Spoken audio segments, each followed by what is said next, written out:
Thank you, Mr. Chairman. It's now been 3 weeks since the House has been paralyzed without a speaker, and the House cannot do anything until a speaker is in place, and we're now 24 days away from another potential government shutdown.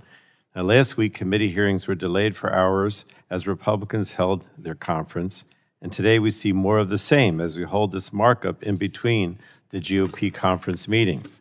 And so as we prepare to mark up bills today, I just ask committee Republicans to be mindful that the only way any of these bills will ever become law is with Democratic support. And that's why it's critical that we work together in a bipartisan fashion on legislation that will move our nation forward.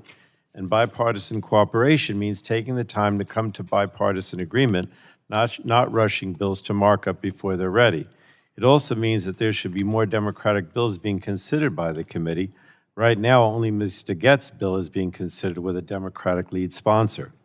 Now, I'd also point out that there are 27 bipartisan bills that have passed through the committee that are waiting floor action. So I would hope that once we have a speaker, these bills are prioritized for floor action with the new speaker. Today, the subcommittee is marking up 17 bills. We'll begin with 12 nuclear bills that we've been working on together to find a bipartisan path forward. The bills are largely aimed at making it easier for the Nuclear Regulatory Commission to process an anticipated wave of forthcoming applications for new advanced reactor designs over the next decade. Any changes that we make must allow for the timely completion of the licensing, environmental, and safety review processes while not compromising on the NRC's vital duty to safeguard public health. I still have some concerns with some of the bills, but we are moving in the right direction. Unfortunately, that's where the bipartisanship ends. We also are considering 4 bills on efficiency and grid reliability. These bills are all partisan bills designed to limit the Department of Energy's ability to issue energy efficiency standards that help lower energy bills for American families and reduce emissions. And they're nothing more than an industry wish list. The efficiency bills weaken or remove DOE's authority to issue specific energy efficiency standards. They're adding cumbersome and duplicative requirements to the DOE rulemaking process that will delay and block standards that help Americans save money. One of the bills, the so-called Affordable Homes Act, has never been discussed at a legislative hearing, and so we have no idea what its impacts would be. And we should trust the DOE and the experts who work there to do their jobs. We should not interfere with specific standards. Republicans also want to give FERC the authority to veto other agencies' rules and actions related to the bulk power system, even though FERC says it doesn't want this authority. And finally, we'll consider Chair Rogers' hydropower bill, and I have a lot of concerns with this bill.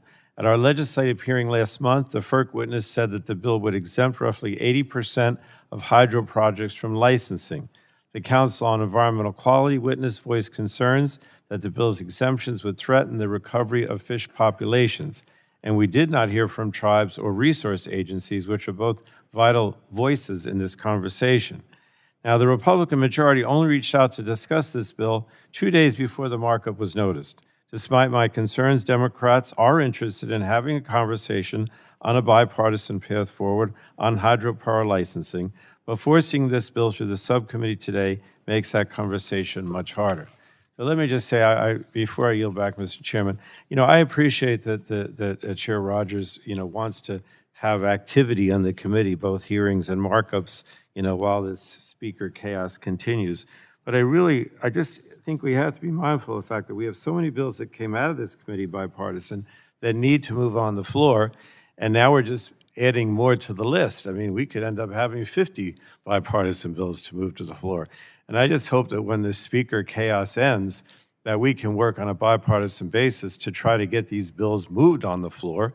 Otherwise, we're just going through the motions of moving the bills with no opportunity to move them on the floor. But you've heard me say this before, and I guess I'll continue to say it again. I'm frustrated. I understand that the chair is frustrated as well. But let's work together to try to get our work done and prioritize our work when it comes to the House floor. And with that, I'll yield back, Mr. Chairman.